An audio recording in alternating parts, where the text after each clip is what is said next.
Sabari railway വരും, greenfield highway ഉണ്ടല്ലോ, greenfield highway വരും. വലിയ സാധനമൊന്നും താങ്ങാൻ ഞങ്ങൾക്ക് ഇപ്പൊ സാധ്യത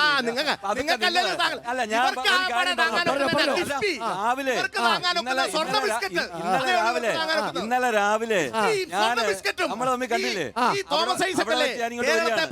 അവിടെ വരുമ്പോ ഒരാൾ എന്നെ ഇങ്ങനെ നോക്കി ഒരു പുച്ഛരസത്തിലൊരു ചിരി. നമ്മുടെ പഴയ തങ്കച്ചായന്റെ മോനാ, കാരണം പഴയ തങ്കച്ചായന്റെ അറക്കപ്പറമ്പിലെ ആന്റണിയുടെ മോനാ. ആറന്മുള അമ്പലത്തിൽ കയറി തൊഴുതിട്ട് ഇങ്ങോട്ട് ഇറങ്ങിയിട്ട് തനിക്ക് ഈ അമ്പലം വല്ലതും അറിയാമോ എന്നുള്ള മട്ടിൽ എന്നെ നോക്കിയൊരു ചിരി. ആ ഭക്തി തുടങ്ങിയിരിക്കുക ഇപ്പൊ.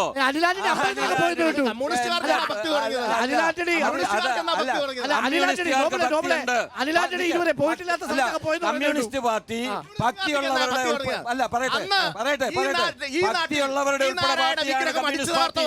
ഭക്തിയുള്ളവരുടെ ഇത് കേക്ക്, ഭക്തിയുള്ളവരുടെ ഉൾപ്പെടെ പാർട്ടിയാണ് കമ്മ്യൂണിസ്റ്റ് പാർട്ടി.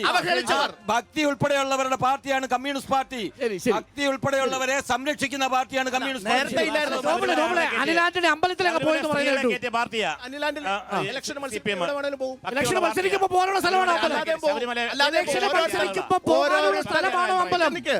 ഓരോരുത്തരുടെ ഉള്ളിലെ വിശ്വാസമുണ്ട്.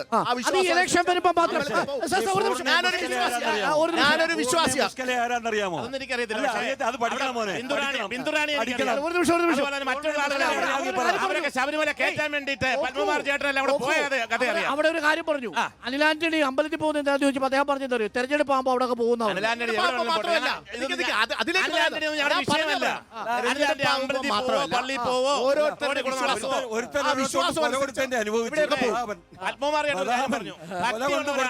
ഭക്തന്മാരാണ് ഈ കമ്മ്യൂണിസ്റ്റുകാരെന്ന് പറഞ്ഞു. ശബരിമല ഈ സ്ത്രീകളെ കയറ്റിയതാരാ? അതിന് വേണ്ടിട്ട് രാത്രി ഉറക്കം ഇരുന്ന ആരാ? ഈ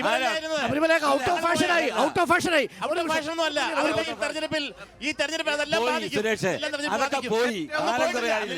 പോയെന്ന് അതെല്ലാം ബാധിക്കും. ഏറ്റവും കൂടുതൽ അവഗണിക്കപ്പെട്ട ഒരു പാർലമെന്റ് മണ്ഡലമാണ് പത്തനംതിട്ട. 2008 ഇത് പത്തനംതിട്ട പാർലമെന്റ് മണ്ഡലമാകുന്നത്. അതിനു മുമ്പ് ഇടുക്കി മണ്ഡലമായിരുന്നു. ഇടുക്കി അന്ന് തൊട്ട് ഇന്ന് വരെയും UDFന്റെ MP ആണ് ഇവിടെ ഉണ്ടായിരുന്നത്. ഈ 2008 മുമ്പ് നമ്മൾ ചോദിച്ചപ്പോൾ പറഞ്ഞു അങ്ങേ അറ്റത്തും കിടക്കുന്നതുകൊണ്ടാണ് ഇവിടെ വികസനം വരാത്തത്. അത് ഇപ്പൊ പത്തനംതിട്ട പാർലമെന്റ് പോയപ്പോൾ അങ്ങ് നടുക്കായി. പക്ഷെ 2008 തൊട്ട് ഈ 15 വർഷക്കാലം ആന്റണി MP എന്ത് ചെയ്തു എന്നുള്ളത് അവർ വ്യക്തമാക്കണം. ഈ പറഞ്ഞു എന്നെ പറഞ്ഞു പാസ്പോർട്ട് 18 കോടി മിച്ചം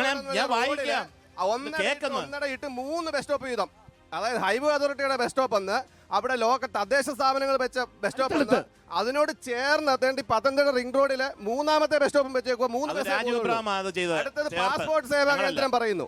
പാസ്പോർട്ട് സേവാ കേന്ദ്രത്തിന്റെ ഞാൻ തിരിച്ചു വരാം. എനിക്ക് ചെറിയ ഇടവേള വേണം. ഇടവേളയ്ക്ക് ശേഷം